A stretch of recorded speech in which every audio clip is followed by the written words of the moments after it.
How to mute TikTok notifications. That's what I will show you in this video. But before we begin, make sure to subscribe to the channel and ring the bell to get notified whenever a new video is uploaded.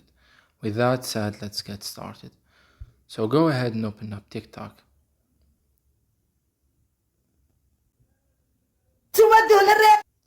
And once you do that, click on the profile icon at the bottom right.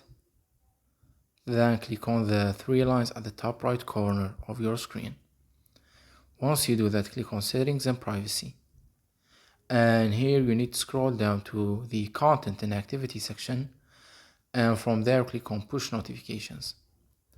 And here you will be able to mute and turn off the TikTok notifications.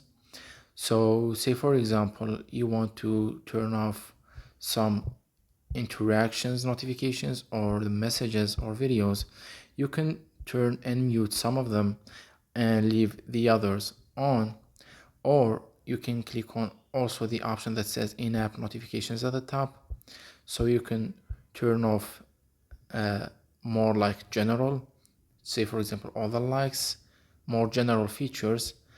And the other option that you have is you can open up your settings so that you can mute all of the TikTok notifications at once.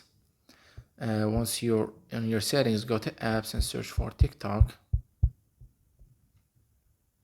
Click on it and then click on notifications. And here you will be able to turn off all of the notifications at once, or you can also turn some of them off while leaving the others on. And yeah, this is like more straightforward, so you can just mute the notifications all at once. So that was it for this video. That's how you can turn off and disable the TikTok notifications. If you have any questions, please leave them in the comment section down below. With that said, see you in the next video.